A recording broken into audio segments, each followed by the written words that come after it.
एक बार एक गुरु और शिष्य जंगल में होते हुए अपने गांव जा रहे थे। अंधेरा काफ़ी हो चुका था। शिष्य ने अपने गुरु से कहा कि गुरुजी, रात काफ़ी हो चुकी है, अगर आप कहें तो आज की रात यहीं पर आसपास किसी गांव में गुजार लें। आज की रात यहीं रुक जाते हैं। गुरुजी ने अपना सिर हिलाया और आसपास के एक छोटे से घर में जाकर रुके।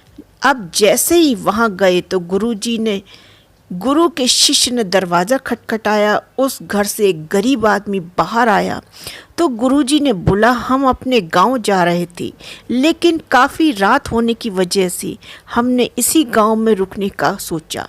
क्या आज आप अपने यहाँ पर रुक सकते हैं हम? गरीब आदमी बोला, क्यों नहीं, आप दोनों अंदर आ जाइए। और जैसे ही गुरुजी अंदर गए उसने देखा उनने कि उस आदमी के घर में बहुत ज़्यादा गरीबी थी। गुरुजी ने उससे पूछा कि आप क्या काम करते हो? वह गरीब आदमी बोला कि मेरे पास बहुत सारी ज़मीन है। तो गुरुजी ने बोला कि अगर तुम्हारे पास बहुत सारी ज़मीन है तो तुम इस तरह से क्यों रह रहे हो? वह आदमी बोला कि ये किसी काम की नहीं है।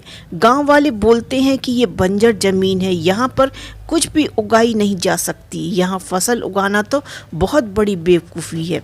गुरुजी बोले कि तुम्हारा गुजारा कैसे होता है? उसने कहा कि मेरे पास एक भैंस है जिससे मेरा पूरा घर चलता है।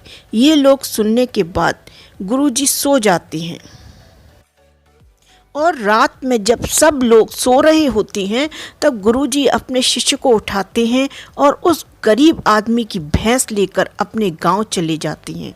शिष्य अपने गुरु से पूछता है, गुरुजी, कहीं आप ये गलत तो नहीं कर रहे? उस गरीब आदमी की रोजी रोटी इसी भैंस से चलती है। तो गुरुजी अपने शिष्य की तरफ देखते हैं और मुस्कुराते हुए आगे बढ़ जाते हैं। उस बात को तकरीबन 10 साल गुजर जाते हैं और गुरुजी का जो शिष्य था वह बहुत बड़ा गुरु बन चुका था। तो एक दिन उसने उस गरीब आदमी की याद आती है कि मेरे गुरु ने उस आदमी के साथ अच्छा नहीं किया, मुझे एक बार चलकर देखना चाहिए उस आदमी की अब इस परिस्थिति क्या है। वह उस शिष्य उस गांव की तरफ जाता है और जैसे ही पहुंचता है वह देखता है कि वहां पर गरीब आदमी का झोंपड़ा था, वहां एक बड़ा आलीशान महल बन चुका है और उस झोंपड़ी के बाहर जो बंजर जमीन थी उस पर फल और फूलों के बगीचे थे। तभी उधर से उस घर का मालिक आता है और शिष्य उसे पहचान लेता है और उस आदमी से बोलता है, तुमने मुझे पहचाना? मैं अपने गुरु के साथ यहाँ आया था, हमने एक रात के लिए आपके यहाँ रुके भी थे। वह आदमी उसे पहचान लेता और बोलता है कि उस रात में आप कहाँ चले गए थे? उस रात के बाद ही मेरी भैंस कहीं चली गई, मेरे पास कोई रास्ता नहीं था, तो मैंने अपनी ज़मीन पर मेहनत की और फसल निकल आई और आज मैं इस गांव का सबसे बड़ा और सबसे अमीर आदमी बन चुका हूँ। ये सुनने के बाद शिष्य की आंखों में अपने गुरुजी के लिए आंसू आ गए। ये बात अब समझ में आई और वो रोने लगा।